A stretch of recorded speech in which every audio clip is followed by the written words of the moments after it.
evening and welcome to the inaugural show in the second season of the Chamber's Business Perspectives.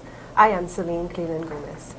Hopefully you've noticed that we've been off the air for a while and we took a break to refine the show, its format, its presentation, and tonight we are extremely proud to relaunch the new Business Perspectives.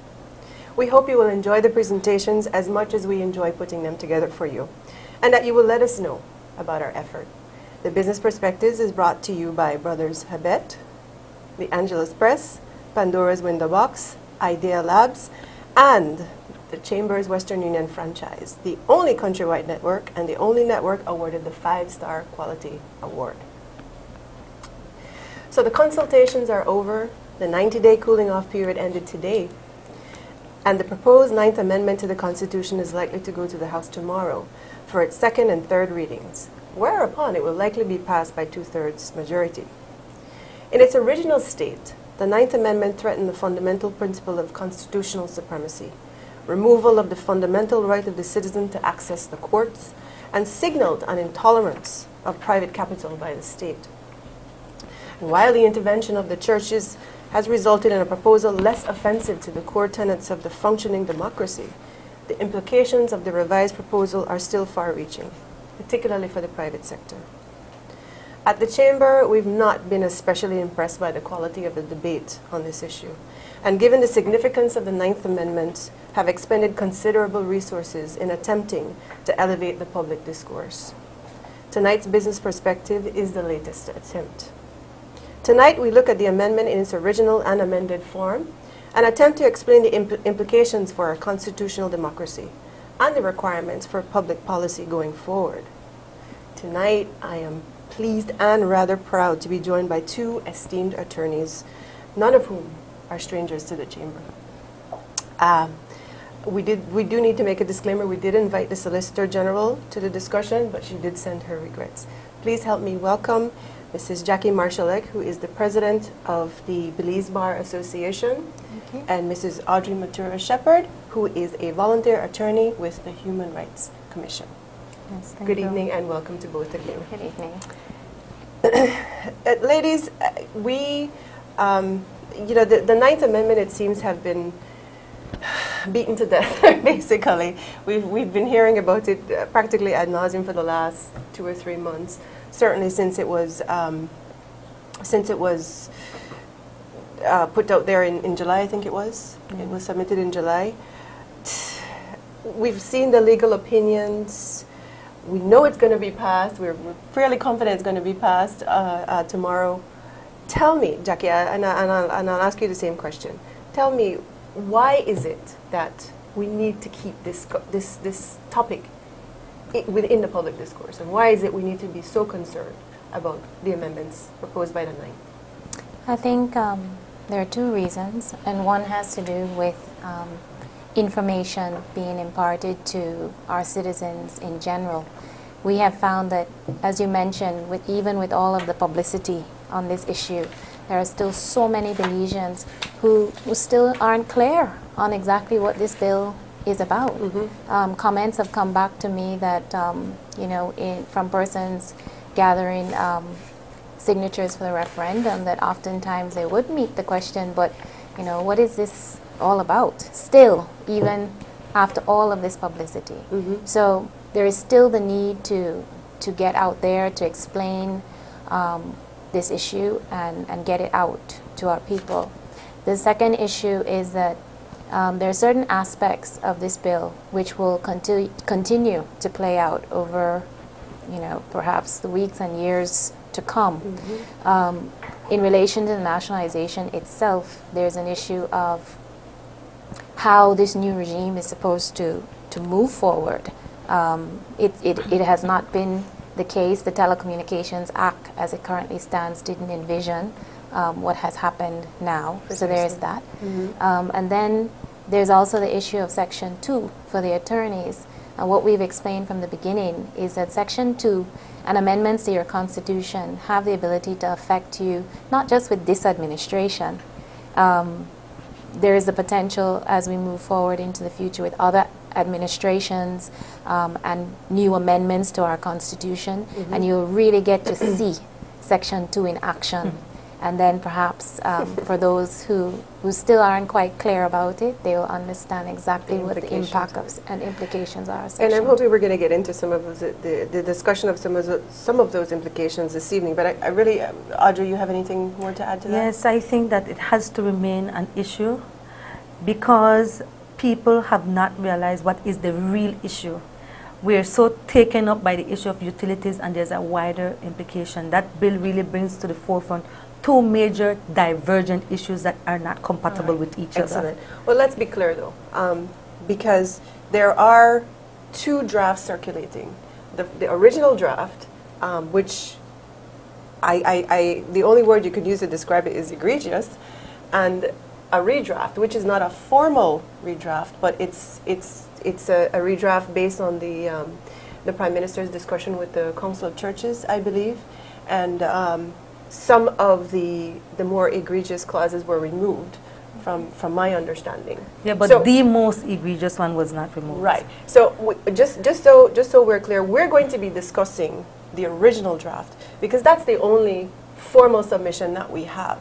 We will try to explain what the implications will be for if indeed the redraft, the second draft, I'm almost not sure how to call There's not even a second draft. Right, it's not even a formal submission, but it's something that we have to rely on because it's a promise. It's a promise. Exactly. And if we look at what the court said, the Supreme Court said during the discussion of the 13 senators, that anything your politicians or government promise you, don't believe it until you get it in writing. And they were not able to give us that in writing. Precisely. But there's another technical reason that they could not table that new proposed idea because if they did, then the 90-day would start counting all over again. So if now at the second reading, they can table those. Yeah, but the point is that we really don't have anything more to rely on than the original draft. Nothing in writing. That's the formal submission. Well, I think there has been at least one statement from government endorsing the press release put forward by the Council of Churches. So to the extent that I have seen that, I'm prepared to.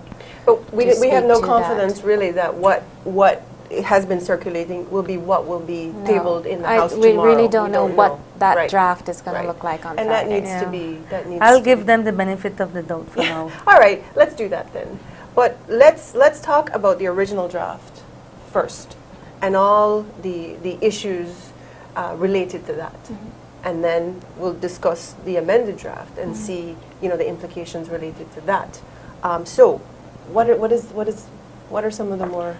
Well, immediately when I heard it read upon the tabling, the first reading, I was practically just screaming when I heard Section 2 being amended to say. Can I stop you? What was your reaction? Shock. Okay. Because it's not what I expected. I was told that they will take over utilities, and I said, okay, I could sit back and listen to that. But when I heard you are tampering with the cornerstone of your constitution, it's the very essence of what makes us a democracy. And for people who, we just go about our lives, we failed as a country to teach our people about the constitution. So they couldn't get that it was a tsunami or it was a 10.0 earthquake that hit us. People still don't get that.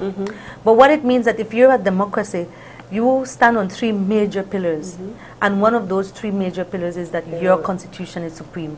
It sets the bedrock of everything that follows. The other one is that you cannot have a conflicting or removal of powers from one over the other. So there's a separation of power, and that everybody is equal before the law. By removing Section 2, what you're doing is you're saying the constitution is no longer supreme. And that Parliament is supreme. Parliament is supreme. That's one check against our so-called democracy. What's so terrible about that? No, but the second check is that according to the wording, what they're saying, that because it's an amendment to the Constitution, the court cannot say it's inconsistent. It's not saying you can't go to court now, I can go to court and say, but they moved this section from the Constitution, and this is the new section. One issue at a time. What's the issue related to parliamentary supremacy over constitutional supremacy? The issue is this. In its original form, Section 2 was being amended to read that an amendment to the Constitution, which has been passed all the manner and form requirements in Section 69 of the Constitution, cannot be considered inconsistent or void. So what it's doing is taking the issue of amendments to the Constitution out of the discussion of whether or not these amendments can be unconstitutional, right? You couple that with Section 69, and the amendment to Section 69 was saying that, and no court shall inquire into the substance, except to see whether or not that procedure was followed. Nobody gets to look at the substance of those amendments. Well, the government keeps telling us, but nothing in here is saying you can't take it to court. You can take it to court. But at the end of the day, as long as the procedure has been followed, that's all the court can rule well, on. at the end of the day, what we're saying is that if you get to court, and the court can only look to see if a procedure has been followed and will be met by the speaker's certificate saying it was, then what are you doing there? Exactly. You can just say, It's a waste goodbye, of time. sir. The problem from the very beginning that we needed people to understand is that government's position was this is a clarification. And beyond clarification, it's needed to ensure the impregnability, I believe that was the word the Prime Minister used, impregnability of the nationalizations, which were coming later. That wording comes in Part 13. But understand, you're not just creating impregnability for the nationalization. Section 2 and Section 69 are not tied to the nationalization. They're tied to the entire it's Constitution. It's not nationalization, it's majority share. All right. That's a whole different issue. But it's not limited in that way. And this is why we're saying you may be supporting it at this time, maybe, because you support what's in Part 13. But what about other amendments that can potentially be made to your Constitution? Those amendments are also going to be impregnable and beyond challenge. And assuming years from now, we don't know who the Prime Minister will be. This is not a UDP issue. Exactly. We don't know who our leaders will be. If we got a head case with a few minions willing to walk into National Assembly, you know, for the women who stood at the mic and said, I support the 9th. If an amendment came through and said, women no longer have the right to vote. Women, as in India, women should be sterilized after having your first child. You know, are these the things that you will say, I'm okay with that? You know, lawyers because don't once worry it's about put in it. the Constitution, you can't challenge it. That's what it's saying. And I want to add that when I say that we have a whole issue of separation of power, it's like Jackie said, it doesn't mean you can't go to the court under Section 2. But what it is saying is that the court can't deem any constitutional amendment inconsistent with the Constitution. So why I see that as a breach of separation of power is because now by this amendment, the government is telling the court what their decision should be.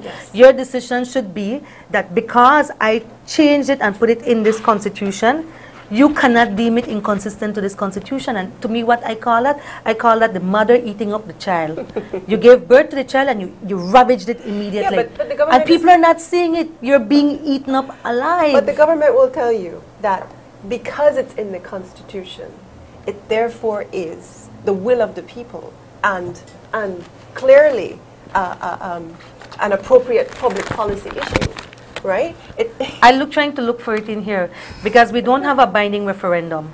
So where do you get the will of the people? Well, the Constitution. Just over 1,000. No, that is a circus. Just over a couple thousand people, if that much. I don't even know what's the tally. To come and say yes, I support, no, I support along political lines. So what happened to we have a population of over 300,000 people. So what happened to the voice of those people? Exactly. We have 21,000 people who signed. They're not saying yes or no to it. They say, but I have a right to vote on it. What happened to their voice? And doesn't my voice count and the organization which I represent? So I'm sorry. There's something wrong with our system. We get a manifesto and that is supposed to represent your platform.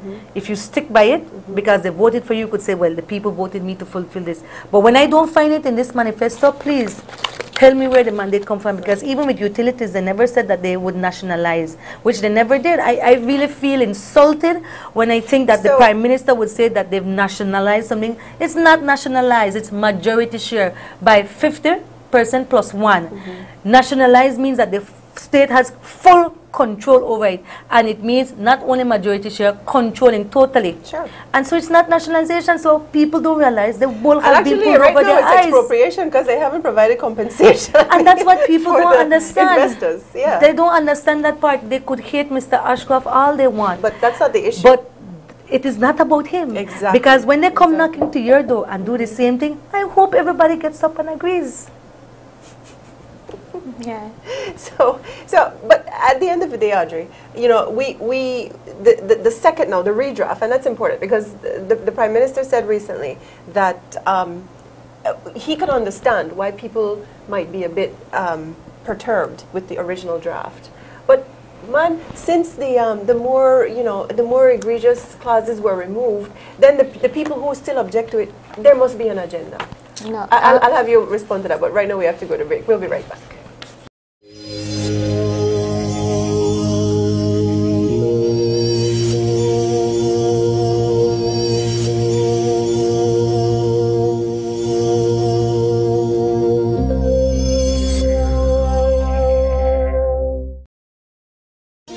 The Belize Chamber of Commerce and Industry, Western Union, has recently been distinguished by receiving the 5-Star Quality Service Award from Western Union.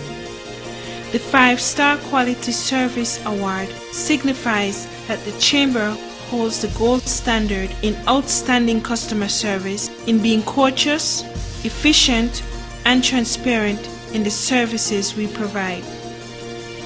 Can you receive superior customer service at any of our chamber locations? Yes. Come and visit us today!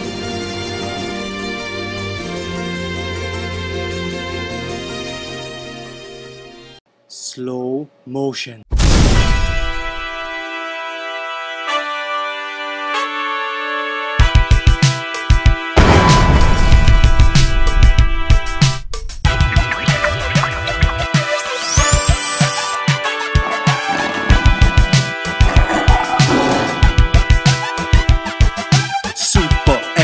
Mega awesome, I'm super extra mega awesome. Just killed it.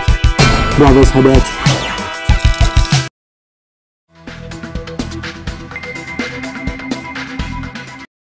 Right, so just before we went to break, I tabled a question to the panel, or actually made the comment, that the Prime Minister said that he can understand why with the original draft, some people might be a bit disturbed by the clauses, or by some of the more egregious clauses, but certainly with the redraft, which is, as we said at the top of the show, informal,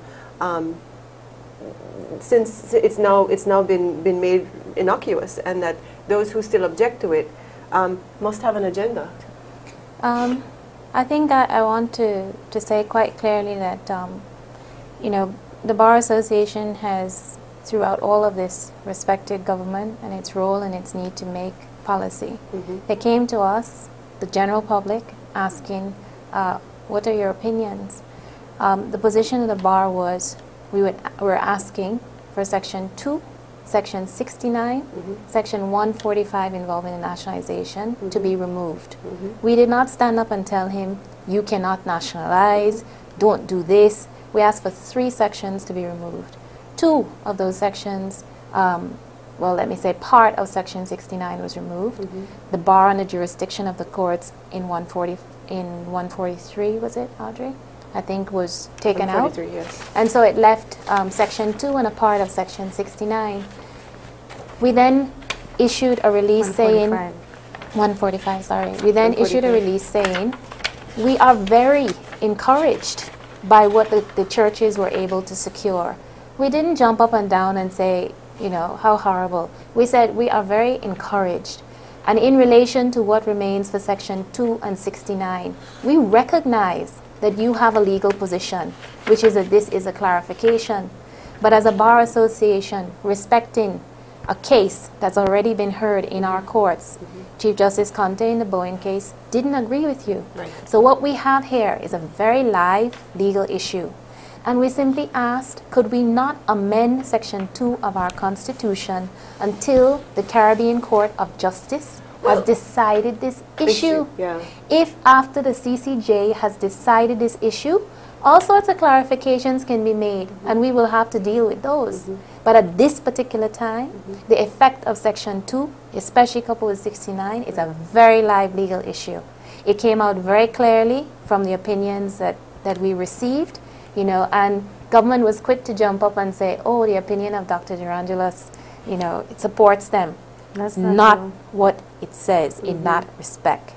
And if we have time, I would like to explain it. But this is a very live legal issue, and we do not see the need to amend Section 2 at this time to reflect your position when there's other positions and the law in Belize at this point, as per the Boeing, doesn't agree with you. Right.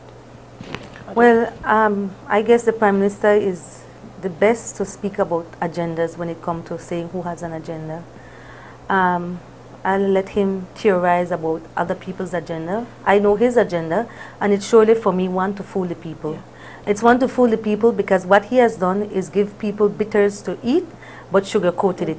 And the bitters is by changing Section 2.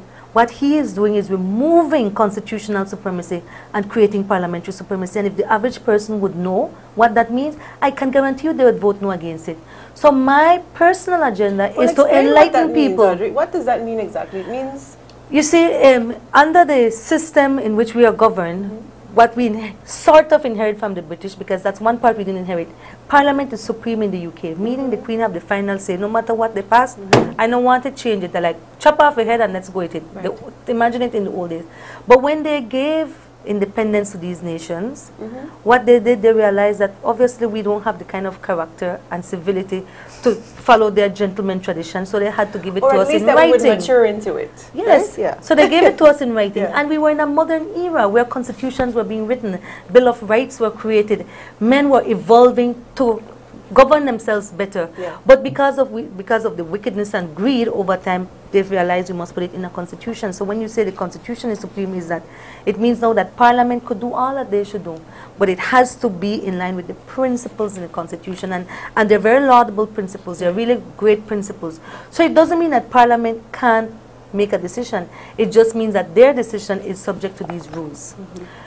If it was the other way around, it means that they had no rules. Parliament could do anything they want, and their decision is final. This is what they're doing. By putting in Section 2, what they're saying is that once I amend this constitution, because I have the majority in the House, you can't dispute it because I say, and let's randomly, I say it's right here, qualification for appointment of a senator, Section 63 of the Constitution. If the government says, you know what, we don't like who qualifies for a senator, let's remove all of that and put, yes, you have to be a citizen of Belize, you cannot be a woman, you cannot be this, you must own so much property, and they amend it. I'm using it. But the government will tell you, Audrey, man, we have an overwhelming mandate in the House. So clearly, the people put us there because they trust us and they feel like we're going to govern in their best interest. So we deserve parliamentary supremacy. Yeah, but you didn't tell the people that what you were going to do would be to circumvent their rights. Because when you are changing this section that I'm giving you as an example, and I said, well, I vexed because now I can't qualify as a senator, and I moved the court. They will say, hey, by Section 2 that we changed, the fact that we now put it in the Constitution, even though you don't like it, you little women and minions, it's in the Constitution, and so the court cannot deem it inconsistent because it says right here, any other law which is inconsistent with the Constitution shall be in void to the extent of that inconsistency. So because this doesn't qualify as any other law because they change it in the Constitution, poor me who's a woman and maybe wanted to be a senator and don't have the amount of property and all of that, cannot be one. And so you could take any part of this constitution, what they're saying, anything in here we could change. And I'm not saying there aren't sections I wouldn't change and improve. Understood. But definitely you cannot just wantonly do that. Your fundamental rights. So they didn't allow preventative detention under the 8. They held it. No, I can bring back preventative detention and put it in the Constitution. So when the Human Rights Commission now goes to court and says, we want to challenge this because it's inconsistent with the Constitution, the court will have to decide based on their amendment that it's not any other law. Right. And so we can't deem it inconsistent with the Constitution. So preventative detention now can be put into the Constitution as was proposed. And I am not being a fearmonger and making people feel that it's ridiculous. It is very real. It is very palpable. Right. All of this can happen. It doesn't mean that they will do it. Right. But it means when you open that Pandora's box, you better be prepared to deal with everything that comes. And really this is the issue, certainly for the Chamber, is that why did we see the need to go to this extent in the first place?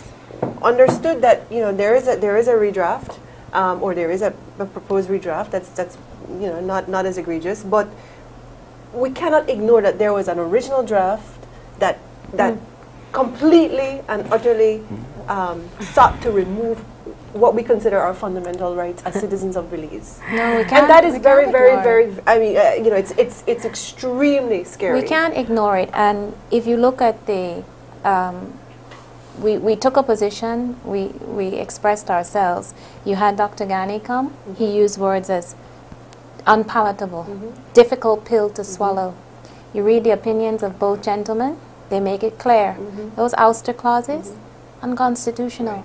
In fact, the difficulty I think that government had, and I hope that they sat down and realized it is, all right, you are engaging in your policy, but in doing so you've gone too far. And what you've done is exposed your plan to attack. Precisely. You now need to back up and do some cleanup work. Because if this is the way you're going to go about it, you're putting it at risk. Yes. So while I understand and I hear that certainly Council of Churches was able to secure, I don't doubt for a minute that government came to the realization that, you know, we are we're overreached. We've gone a bit too far here. We need to backtrack. But the issue is that these sentiments are even floating. I think among that our lawmaker, they you know, float, the people who and it goes to show you that that's you never know what will come. We as citizens don't know what will come most out of our times. governments. What will come out of our government? It's true. It doesn't That matter is the if point. it's this one That or the is the ones point. that will come in the future. Exactly. When they walk through the doors of the National Assembly and they table those bills, it is not as if the citizens of this country are most times being asked, what do you think?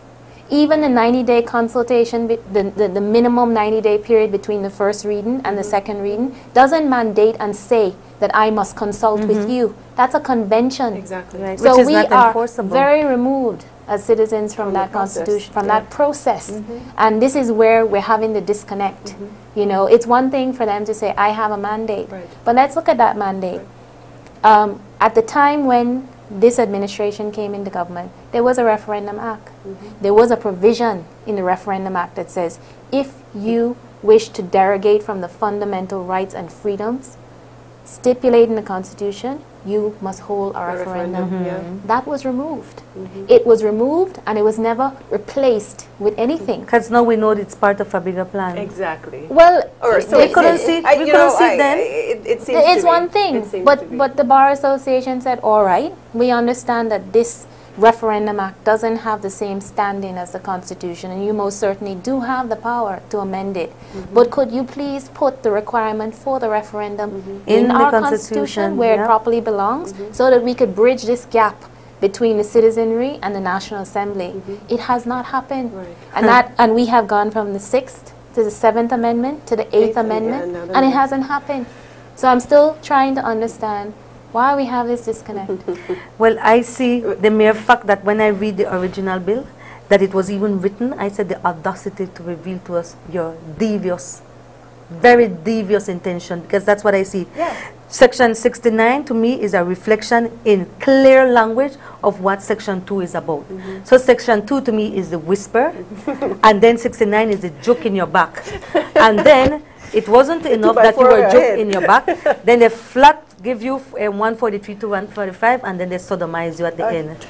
No, because it is as severe as that. Like, It's as severe as that. When you want to remove the court, and you know what is sad, because our people have never understood the importance of the court, because there has been political interference with our court. People say, but why would we want to turn to the courts? But they don't understand that the system is a very good system. But the reason it's not working is because the same disconnect between what governments want to do and what the citizenry want to do. I'll tell you, if this average citizen understands that it is the duty of government to provide you legal aid so that you can access that very court that should look after your right, they would be clamoring at government. But the government did a very good spin doctor one and said, oh, the courts, and went after Chief Justice Conte, to me, which is just so against the whole principles of a democratic and civil society.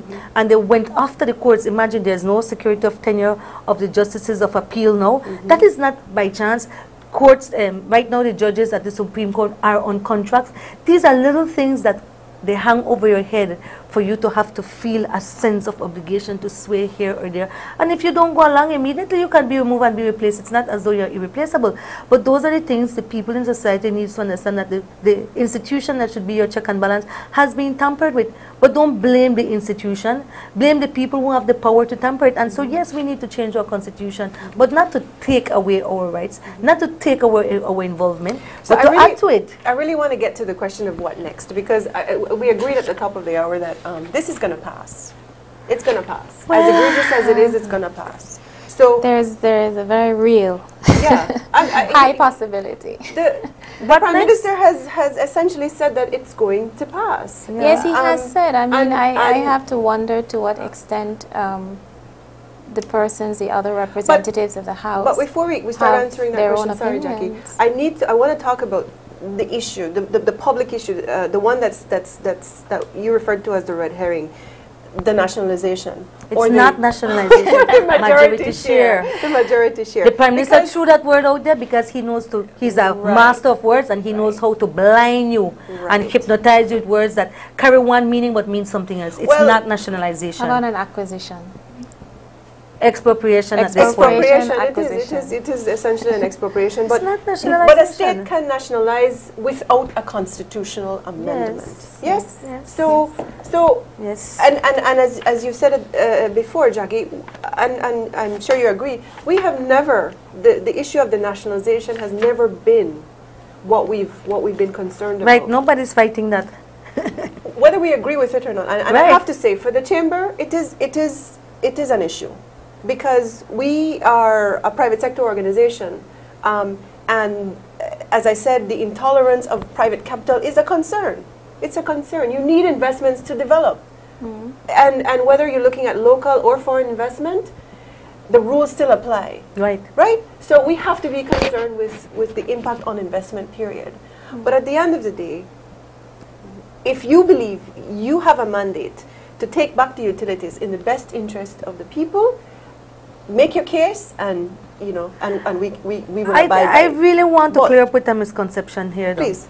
Because what people need to understand that is we didn't need the 9th Amendment to be able to take those utilities. We had, and with what is already in the Constitution, Section 17, we could have taken more than a majority share. We could have taken 100% and really nationalized it. That's one.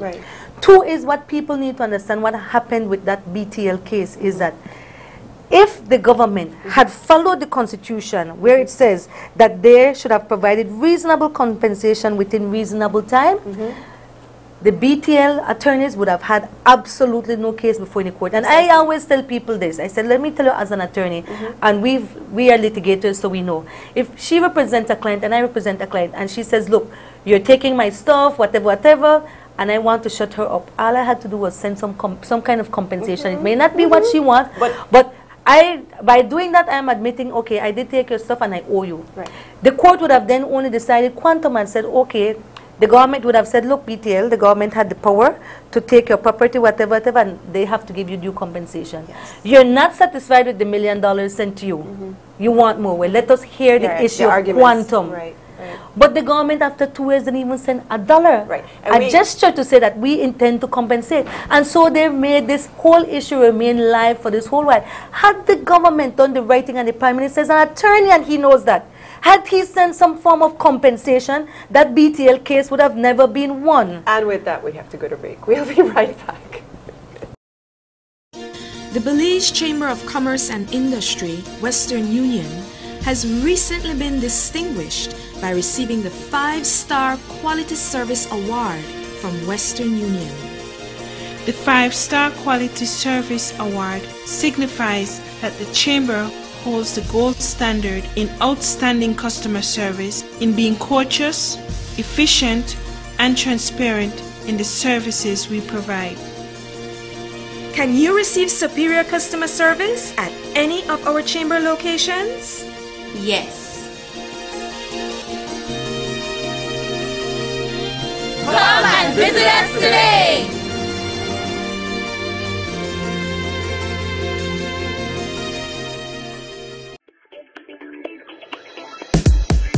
So why should you shop at CGI? because they have it all. At CGI, they offer every promotional product you can dream of. T-shirts, pens, key holders, mugs, signs, full-color banners, dickies, trophies and awards, jerseys, rubber stamps, embroidery, and so much more.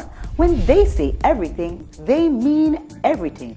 All printed in their facility in Orange Walk with the highest quality at the best prices using state-of-the-art equipment. At CGI, they want you to have the best shopping experience possible. They are the promotional product powerhouse you need to get the job done. CGI looks forward to serving you. Call 322-2282 or 422-0151. CGI, products that promote.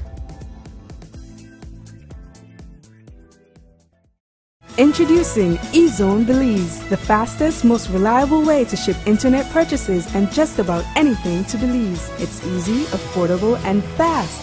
We provide you with a personal U.S. address and ship twice a week direct to Belize for as low as $1.55 U.S. Ship it safely and reliably with eZone Belize. Call us at 322-2283 for details and start shipping today, or visit our website at getezone.com.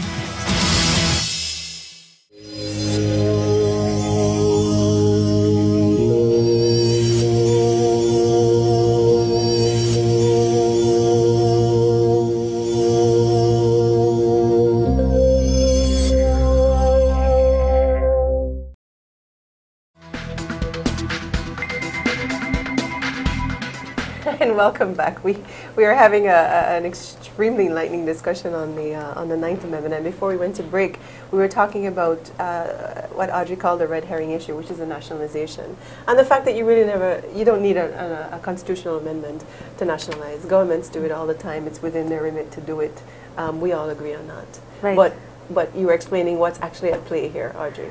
That we didn't get nationalization, that we got majority share. I have to keep reminding people that. Yes, we did not get nationalization. We only want 51% is all we need to own. That's what they're saying. And I feel that this matter could have been dealt with, and we, the people, would not have suffered. All this back and forth and division and polarization that has occurred overnight could have been avoided if the Prime Minister, who is an attorney, with the Solicitor General and all his legal team would have done what is the right and proper thing in the legal term and protocols that are followed to bring this matter to an end.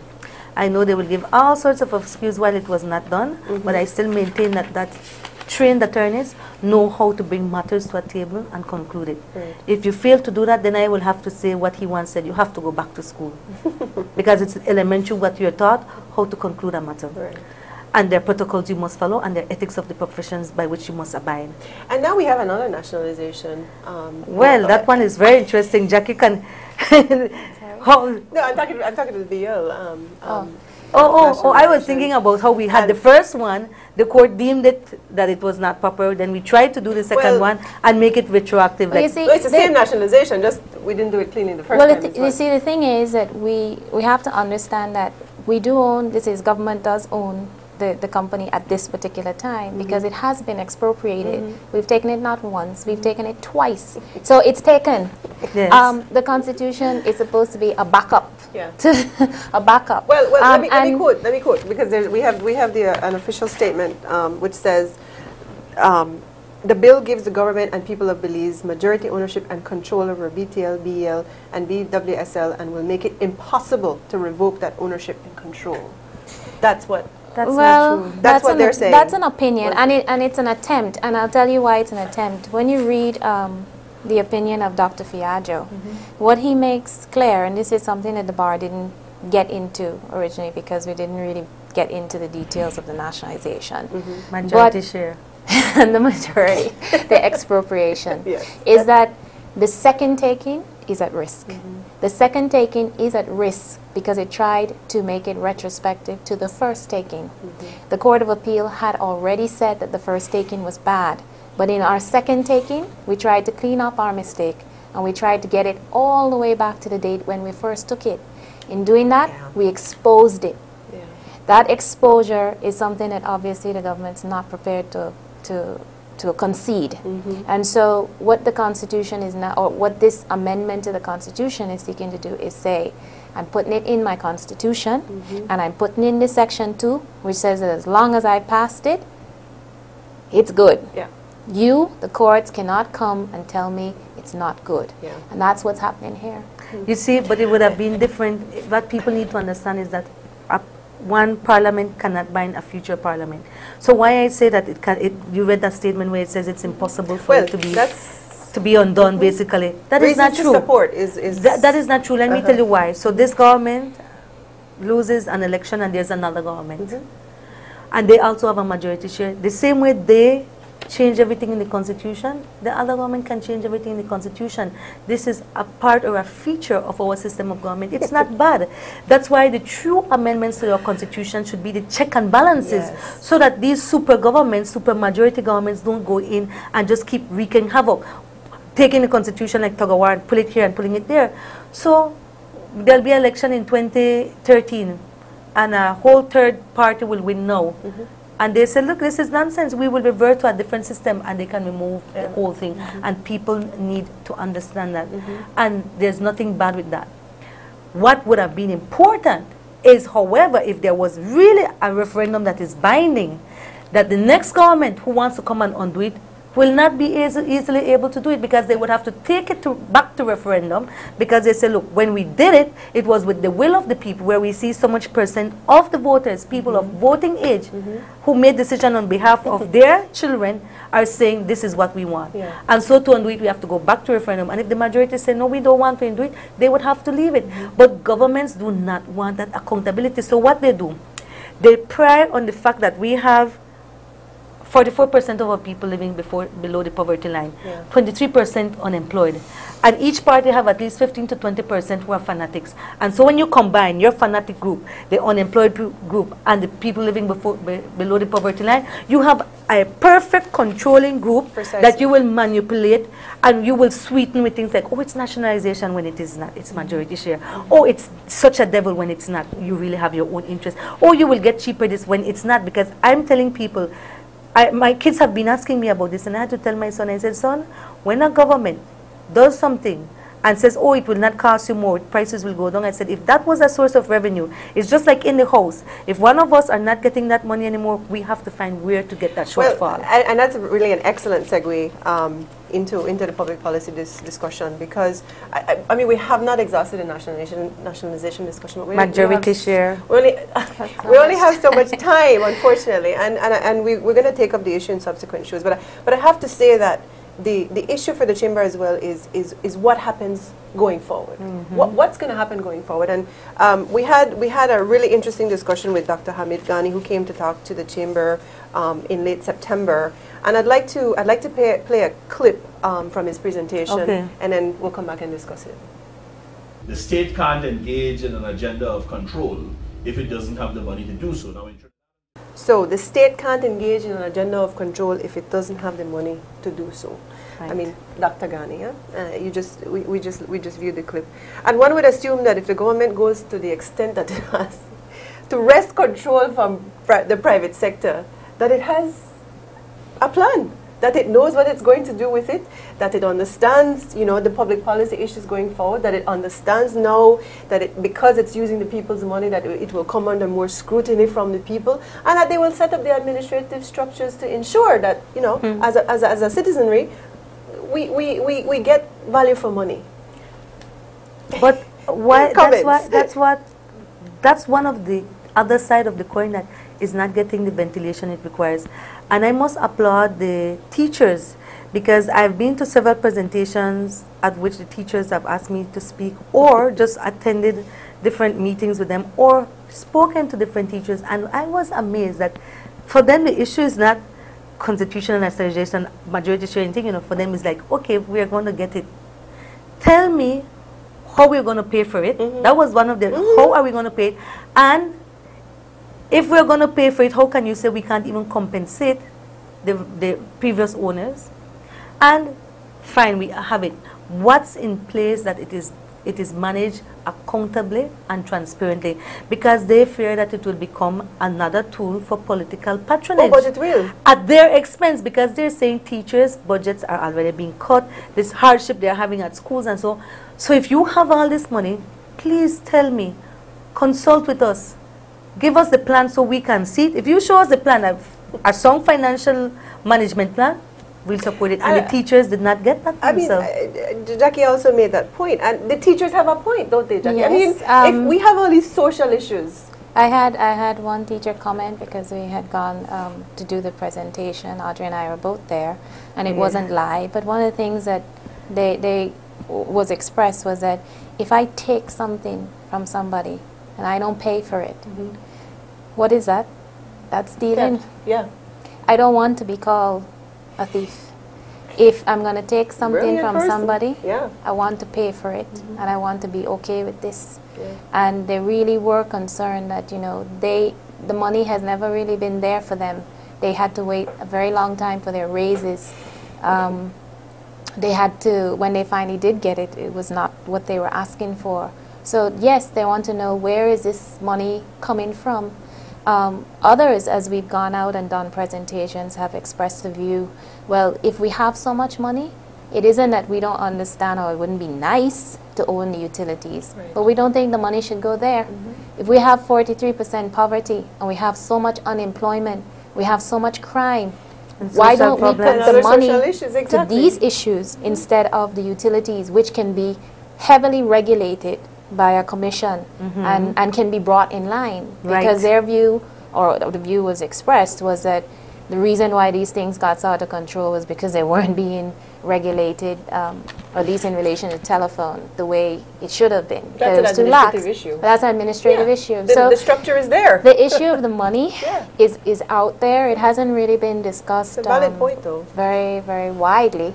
But there are people who have expressed that. And interestingly, one of the manifesto promises when it came to utilities was that the government would restructure the Public Utilities Commission to restore the public trust and support, to empower the Commission in support of its obligations, to effectively regulate the utilities in support of the consumer and the country of Belize. Well, it's interesting. And it was not done. Exactly. And now what's going to happen with the Telecoms Act? Because the Telecoms Act is designed to encourage an open market in telecoms. We haven't even had the discussion.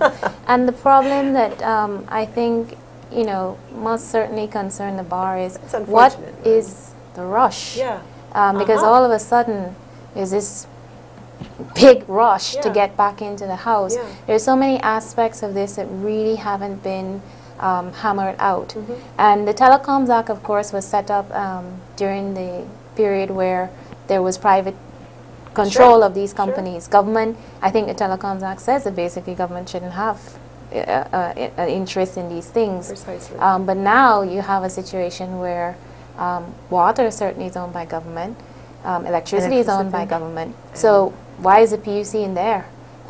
You now have telephone. Well, we have no need for the PUC now. What is the point of the PUC now? In the telephone industry, you still have SPAR, and you still have smaller class license operators, so there may be a role for them in there. But is that role a fair role in the current context? Because if the PUC, members of the PUC are appointed by government and they're implementing government policy, and your competitor is government owned and controlled, where does that put you, the rest of the little players? How do we make the playing field fair for them so that they're not abused in this whole process? And we haven't had those discussions. There's been no discussion about how you're going to amend the Telecoms Act to make this, or looking at what's the role of PUC going forward. Precisely. We haven't gone there yet. And I want to add on the issue of the money, because I think the teachers brought the reality back to me. We have to follow the money. Where is the money? Sadly, I was told today that BFLA will be closing down because they don't have funds. Now, if people know what's BFLA and it function to the social interest of this country and young people. So if we have all that money, why is it that the Prime Minister has told BFLA that they can't bail them out? But you're taking over a utility company. And then I say, fine, we want to have majority share in the utility companies. I am still concerned that my social security money is being used. Honestly, I pay social security all my life since I started working. And if the government comes and says we're in a crunch, people, and we need to use your social security money to deal with the issue of crime, poverty, and so, I will say yes. But when unilaterally, because they always have politically appointees with their own agenda on these boards, and decide that they will use my social security money, which I have no choice to pay, because if I don't pay it, they will criminalize me over it, and you will decide to put it into saying that it's part of what the government owns under this majority share, which is being posed to you as nationalization. I'm thinking, well, this is a fraud. I need to find some section in the criminal code that we could bring a claim of fraud against the government and criminalize them. Because those are the changes I want to see. I want people to understand what is happening. And I don't want to look at this issue strictly as law and economics. There's a whole bigger several problem. dimensions to it. And this is the problem. And certainly we can't do it justice in the hour that we have. We have now to go to, I believe it's the final break. And when we come back, we'll have final words. But I would really like if you would design your final comments around the what next. Oh, what yes. do you think is going to happen? No problem. We'll be right back.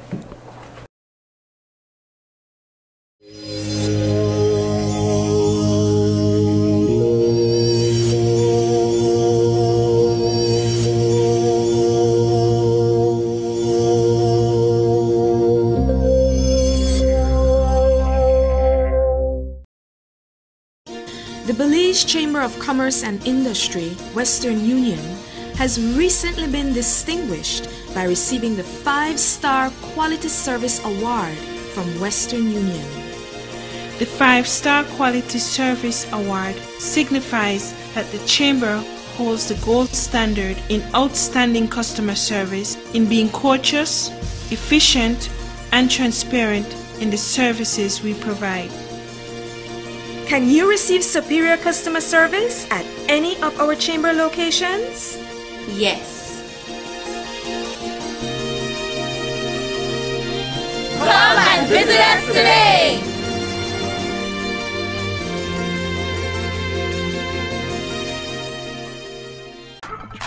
Believe all possible works. Believe that you can win up to $30,000 dream home makeover courtesy from a well-deserved spa day at Oxley Spa from Mabe.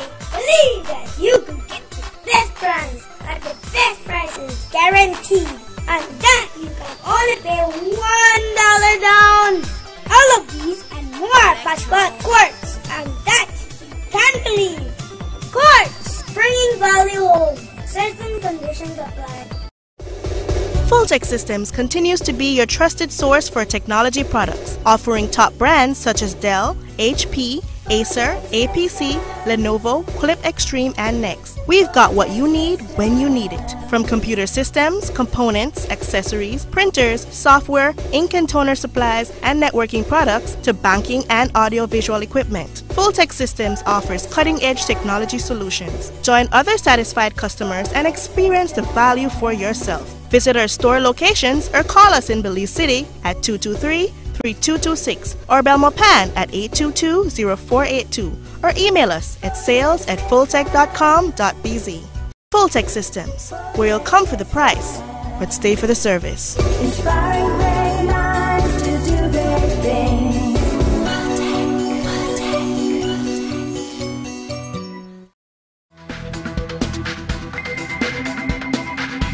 Time now for final words only, and I'll start with you, Jackie. For the Bar Association, I think where we go to next is to meet, to regroup, to review what we have, especially in light of the legal opinions we've received, and consider whether or not we want to file some sort of legal action in relation to whatever is left in the bill. You know, it's been difficult because we've not been provided with the final version or what's going to be read at this table at the second reading. So we'll have to look at what's there, consider the information that we've received, and our members will take it from there. Okay, Audrey? For the Human Rights Commission, I know that we're embarking on a campaign of education surrounding the Constitution. It's not limited only to the 9th Amendment, but what we've realized is that the 9th Amendment has really highlighted awfully how little people understand how we are governed, Sure. the importance of their constitution. They don't even understand their rights, and that the reason all the abuses continue in this country, not only in relation to this matter, is simply lack of information and knowledge. And so we feel that we have to empower people. For myself personally, I know that I will keep abreast, fully involved with the Bar Association. I know I will be assisting with some form of litigation. I see a lot of litigation in the future on this issue, and people shouldn't get upset that the reason we have a court system is so that we can go to them for solutions. And for the Chamber, the issue is about clearing away all the noise and actually discussing the issues. And as you can see from this evening's discussion, that they're mammoth issues to take on. This is not the end of the 9th Amendment discussion. We will be continuing the discussion next week, where we will take on more of the public policy issues going forward. So thank you for joining us this evening. Do watch us again next week. I believe it's at 8 o'clock on Channel 5. Thank you for watching. We'll see you next week. Good night.